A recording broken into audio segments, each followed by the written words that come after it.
Did you watch any episodes of the season 2 yet? It didn't come out yet. No, it's on. out It's now. on now. When you It's go on home. Netflix. When you go home, yeah. You can watch it came out tonight. this morning. It did? It did. Wow. It's out, so you can go home and watch. Since you're playing. Yeah. I think everything's running. Are we ready? Samantha, do you need coffee before we start? Or are you going to be all right? I'm going to be okay. Okay, good. Just checking. Make sure our host is ready to go. All right, ladies and gentlemen, this is definitely a unique situation, and I'm very happy to be a part of it, where we welcome Jodie Sweetin and Andrea Barber, right? Yes, to the show. Of course, you know them from Full House, and of course, you know them from the newer series, Fuller House on Netflix, but also, I have a co-host for the first time on this interview, my niece, Samantha. Hi, Samantha. Hi. Welcome. You excited? Mm-hmm. She was very talkative on the way here. So excited to meet both of you. And who wouldn't be? I mean, I grew up on you. Now she's growing up with you guys. And there's no stopping this Full House train. Now we're in season 2 of Fuller Yeah. House, which, Samantha, is out right now on Netflix. So as soon as we're done, you can go home and you can watch all of it. 13 episodes. It's You're gonna amazing love it. how many kids meet us and completely clam up. Their parents are like, you were so excited. And they're like, She was going nuts on the way here. In fact, what's the motto for Kimmy's party business? You were just singing it. It was? You want a little help from Kimmy herself? Say it along with her. Gibbler style. Ghibli style. there you go. She was doing the whole party planning, Gibbler style, always leaves you with a smile, or something like that. Oh, yes, that was the chant. I did it at a giant stadium when I was on top of the dugout. With, that was with sticks in your the pants. craziest episode ever. To shoot Yeah. an episode during a During a live live baseball game. I know. People loved us. That was, I'm sure they did. The fans of the Baseball fans were yeah. really Well, especially since, so much stuff happened in that episode. You broke Oh my up with your gosh. boyfriend. Yeah. DJ had to do the kiss cam. Right. They actually, the best part was they didn't tell the players that I was going to go out on the field and lose my mind when I started singing. And so all of the baseball players were like, who is this crazy woman out there? They thought that literally fan hopped somebody the railing and went ran out there. to sit. Yeah, and they were like, what is wrong? And they were making fun of Hunter, that some girl was going crazy.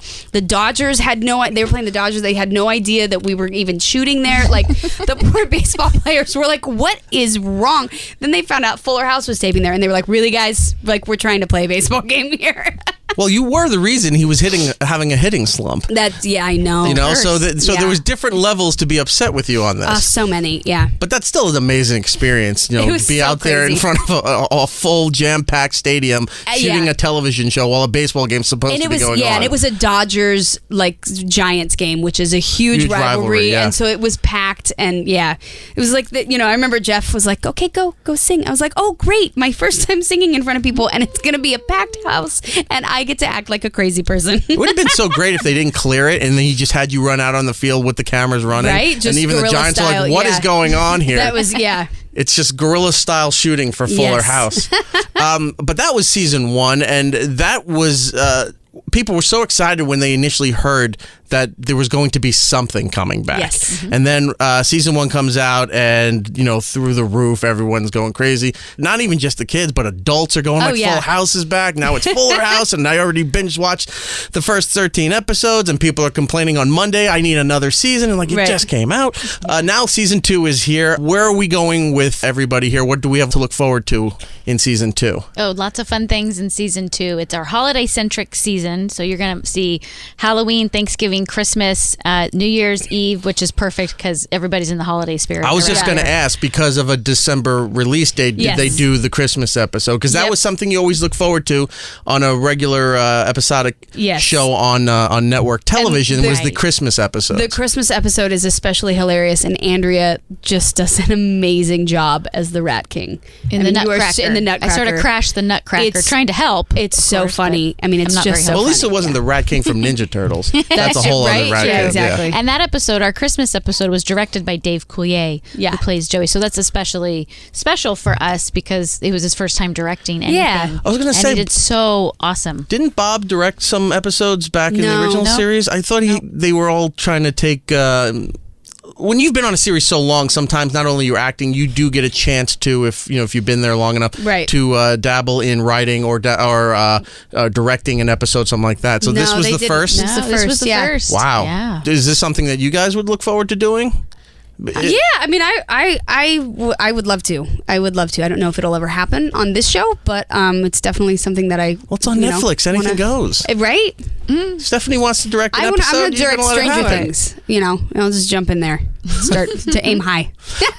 One thing that I'm sure you're tired of talking about, and at this point it's really kind of moot, but you guys handled the Michelle situation very well, which was very funny in the first episode, where you broke the fourth wall and everyone just kind of gave a look and then continued on with everything here. Are there plans, at least in the new season, to kind of keep her name alive? Are you doing like the one-sided phone call where you don't hear from her? And we do the. Is this season no, that was last season where we called Michelle, wasn't it? Yeah, that was last season. But we do another playful wink again to that John Stamos plays to the camera.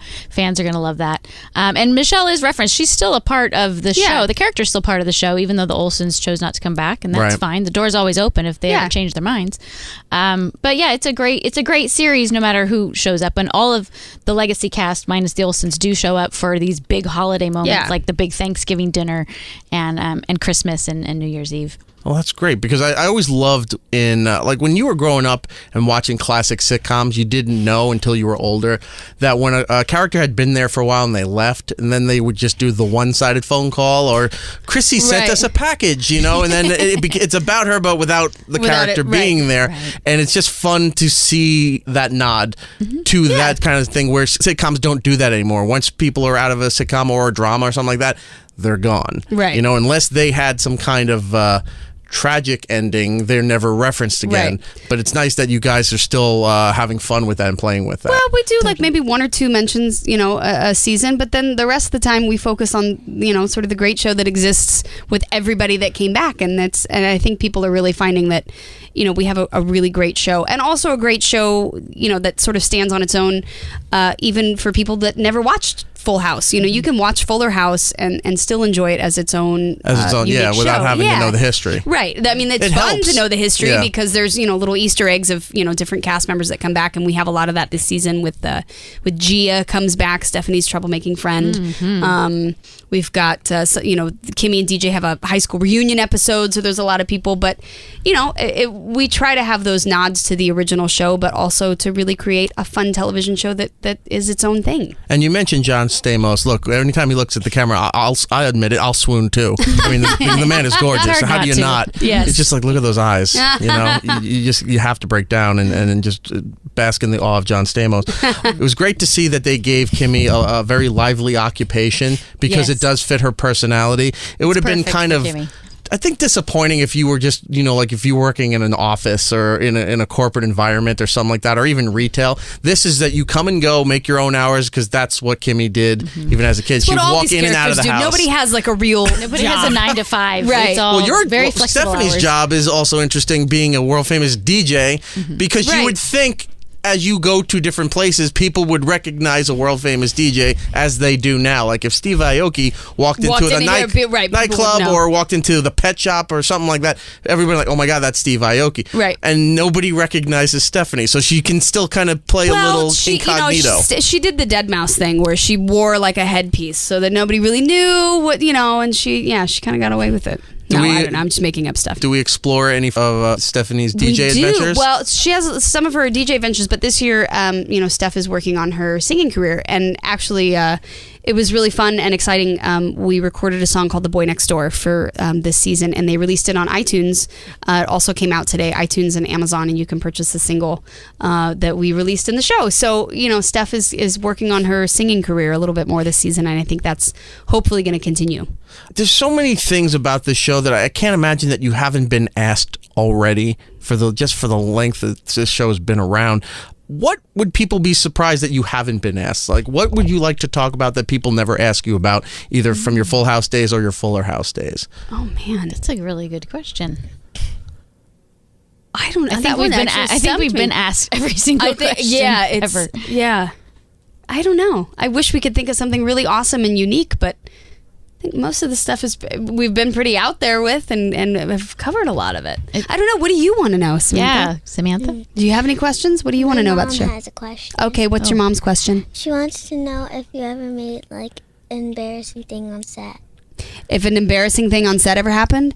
Yes. I actually, I used to have a habit of falling down a lot. I tripped. I was like Bambi. I don't know. I just had these really like long legs and I hadn't grown into them.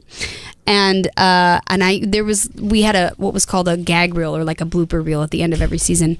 And there were like 15-minute segments of me just tripping over things and falling down. Was it just from you walking awkwardly, or were you tripping over cables? No, I just would like air. Hit the carpet? I'm kind of klutzy in certain ways. So yeah, like I just would fall down. Like I think you were just growing too. I was like growing. Yeah, I was like growing, and so I was just I just had no spatial awareness of my own. There's a group huddle over here. Writers and the directors are like, maybe we should change this for the next scene, something like that. And you just hear a thud, and like, oh, that's just Jodie. She fell down. Exactly. They were like, what is wrong? Nobody with you? rushes to help Jodie anymore. falling No, I would trip over things and fall, and I needed like little curb feelers on my feet, so I just knew where I was. Or we just need to wrap you in bubble wrap.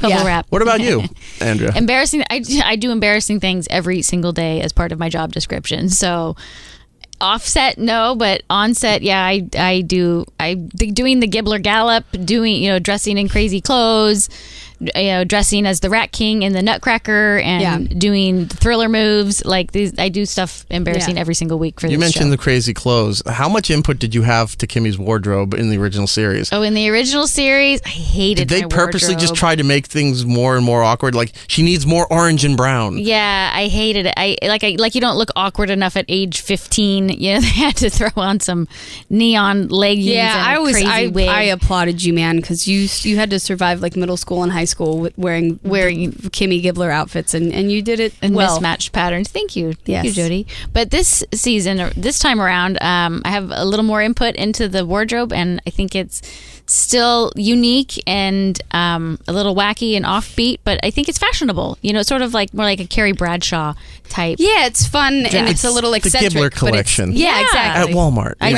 I love my wardrobe a lot more this time around. Your bacon and egg scarf is amazing. Your cat kimono. People, we went to Japan and did a premiere in Tokyo, and there was a fan wearing a bacon and egg scarf in the audience. I was like, wow, that they love the bacon and egg scarf even all the way in Tokyo. Imagine that. That's a big deal when fashion can imitate what's happening in your performance there, because people take fashion very seriously. Yeah. I'm a big fan of Doctor Who, and depending on whatever the doctor is, whatever the unique part of his outfit is, becomes the big hot selling item for fans of that thing, and you see everybody dressed that way. So to have fans coming out in their own Kimmy Gibbler collection, it's great. I would love to have like an accessory collection someday of all the crazy jewelry and earrings. I always have theme jewelry. Like for the Thanksgiving episode, I had a ham dinner ring and a pumpkin pie. Oh my gosh, it was amazing! And turkey earrings. I mean, it's always they were like little tiny thematic plates with food. Yeah, on her rings. It was. A lot of thought goes into my wardrobe. Things you can't even see on camera. Do you have input on that, or do they like, hey, we came up with this, and you go yes or no, or do you like, hey, I found this at a thrift shop, I want to add this into the? No, it's our costume designer, whose name is Mary Kate, ironically, and she comes up with all of this on her own. She does a lot of shopping on Etsy, so a lot of these things are homemade by moms that make these delicate pieces of jewelry. And she says, this is what I have in mind for this episode. And I come in and my mind is blown away. And, I think they're really good now. Like there have been moments when you're like, no. Yeah, absolutely. I'll definitely say no. If there's something crossing the line. Absolutely, and I think that you have a little more say in it. Well, I'm 40 years old now. I have to draw the line somewhere. I can't be wearing scrunchies anymore at age 40. It's in your contract now. Right. You guys grew up on the original series, and now you're with Fuller House. There's kids who are growing up right in front of you that you're working with. Do you see that is it a little easier or more difficult for them growing up doing television than it was during your time doing the show? Well, it might be a little bit easier because we have a lot of advice to give them and some guidance that we can provide them because we've been in their shoes. But it also they also have a little more time off than we did because we shoot 13 episodes, so we work for about 4.5 or 5 months, and then they're off. We were working like 9 or 10 months out of the year, so I think they get a little more. They go home. A lot of them live out of the state, so they go home to Florida or Colorado or whatever. But that's great that you guys offer that. Like if you're something going on, it's like, hey, I've been through this situation, or you may want to try this. This might help you. We've been through it before, and they're pretty receptive to it. Yeah, always. I think they have a lot of respect for us and the history that we have with the show. And that's great, because you never know with kids. Sometimes you try to tell them something and they go, and we get what it's like to like try and balance, a work life and school life and all that at a really young age. And we have a certain amount of empathy and understanding for that, when they're just at the end of the day, like, just dying, and we're like, I get it, honey, you can do this. Like, I know how it feels to be tired. And it's not said in a, a condescending, like, I understand sort of way. It's in a real, I have been there and lived through that. And I know how you feel.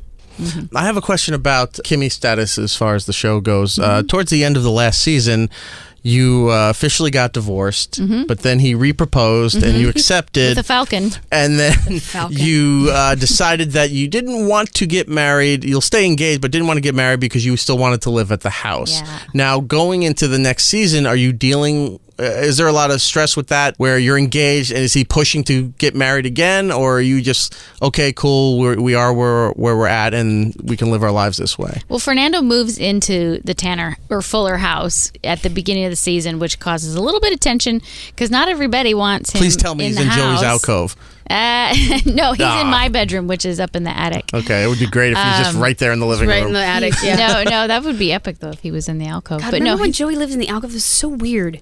Who lives in an alcove? We had that mannequin that dressed in the Red same Wings way jersey. he was always wearing the same clothes as the character. That was strange. That was weird. You just have to say that. But anyway, so Fernando moves into the house, creates a little bit of tension because he's a little bit high maintenance and has a lot of hair products and things that he brings into the house.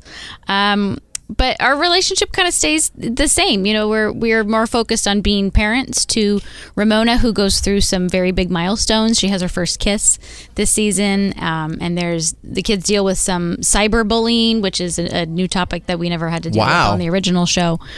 That's deep for the kind of show that you guys do to address that, and that's pretty cool that you are addressing that. It just shows that's a bigger factor than you realize that it's right there in everybody's life. I think the original show, we dealt with like some child abuse issues, and we tried to have those moments. Without being too much of an after school special of dealing with serious life moments. And I think that we did that really well this season too. It's dealing with those things that happen in families, and sometimes they're good and sometimes they're bad, but coming together and dealing with them collectively. Candace couldn't be here today, so I got to ask a question about DJ. Maybe you can shed some light on this. So when we last left her at the end of season 1, she was torn between Matt and Steve, and then decided that she was going to be on her own for a little while. Do we see some kind of resolve in that going into season 2? Does she maybe make a decision, or does somebody come out of the blue and there's a third option? Yeah, well, season 2 opens when DJ has made a decision. Yes. But we won't spoil it yet. We won't spoil it, but it's a little more complicated because not all of her options are still available. So it might be a little too little too late. Yeah, maybe. What would anybody else be surprised about what's coming in through season 2 as we wrap up here? We talked about all the holiday episodes, which is great because I always love those.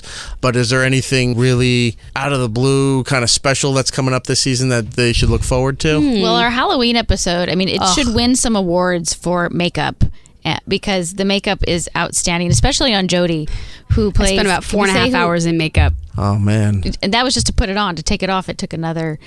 2 hours to take it off. It was like about an hour to take it off. But it was like a full zombie makeup, and it's she was unrecognizable. Yeah. She was walking around, with and I'm white like, who is that? contacts and everything. Yeah, unrecognizable. It's crazy. I didn't even How recognize bad was your skin after? It's fine. Oh, okay. It didn't. Sometimes people break out pretty bad when you have that much makeup. I do pretty well. I'm pretty lucky. My skin doesn't get too weird. But it was luckily it was only 2 days, and I didn't have to do The Walking Dead every day. Did you do The Walking Dead? Was that your character? The Walking Dead. It was a zombie, but it was. I remember going through the process, and by the end of it, the only part that I saw of myself was my eyes, and I was like, okay, I know that piece of me because the rest of it literally didn't look like me. And then they put the white contacts in, and I remember looking in the mirror and hearing my voice come out of this thing that didn't look anything like me, and it was a trip because I couldn't even see me in there. Is that your Christmas card now in real life? Absolutely. I actually took a great picture of myself and my daughters on the Full House, now Fuller House couch. In the full zombie costume. That's great. And it's hilarious. I was afraid you were going to scare your girls. Well, I sent them pictures throughout the whole thing because I knew they were coming to the taping, and I was like, just so you guys know, Mommy looks a little scary, but it's just me. And I like held up things that they would recognize me that they had given me that are in my dressing room, and they were like, oh, it's kind of weird, but they wanted it. I was like, you can touch it, you can, and they were like, okay. My older one was super into it. My little one was a little bit like, I don't. It's weird. Yeah. So no nightmares in the days after there where they're waking up terrified of mom? No. All right, well, so you came off pretty good then. Yeah. Fuller House Season 2 is out right now on Netflix. You should definitely watch it. Go watch it a bunch of times, over and over again. Tell your friends. Yes. Rate it 5 stars. Also, Yes. People forget to do that. Oh, that's Rate right. it 5 stars. Ask for more seasons. Do we know? Are they? We don't Are they know. hinting at a Season 3? No. No. They don't tell us. They don't tell us anything until Before Christmas. Yes. Let's get Season 3 greenlit so that we know what we're going into and have a we would better love that. 2017. That would be a great Christmas Absolutely. present. Yes. Please do. Sammy, do you have anything else before we go? No. No, Nothing? nervous? Nope. No? You're going to watch Season 2 of Fuller House on Netflix? If it's on. It's on right it's on. now. It's on right now. You can go home and watch it. Yeah, you can go. Once we're done, we'll go home and you can watch it. All good? Okay. All right. Jodie Sweetin Andrea Barber, thank you so much. Find them on social media. Send them some love, especially Yes. after you watch Season 2. Yeah. Tell them how great it is. Please do let us know how you guys liked it and what you guys want to, what you would want to see more of if there's more seasons. We love reading comments. What are you guys on more? Twitter, Instagram, Facebook? Like, what's the main way to... I have it's at Probably Jodie Instagram. Sweetin. I'm on Instagram a lot, Twitter a lot. I have Facebook Live stuff. So at Jodie Sweetin. Okay. And at Andrea Barber. I spend a lot of time on Instagram. All right. There you go. Now you know how to contact them. Tell them how much you love the show. Take photos of you watching the show and your viewing parties and your holidays. Have it on at Christmas. All that stuff they would love to see. And let's get a Season 3 greenlit for these ladies for Christmas. Absolutely. Sound good? Sounds Thank great. you so much. Next time you're in New York, I'd love to talk to you again. And Yes. hopefully we're going to be talking about Season 3 and other exciting things. Fingers Yes. crossed. Thank you so much. Thank you. Samantha, my dear, it was very nice to meet you. I hope you Yes. enjoyed playing hooky today from school. And thank I you for hope that you go Thanks for your questions. watch the show. Nice to meet you. Bye.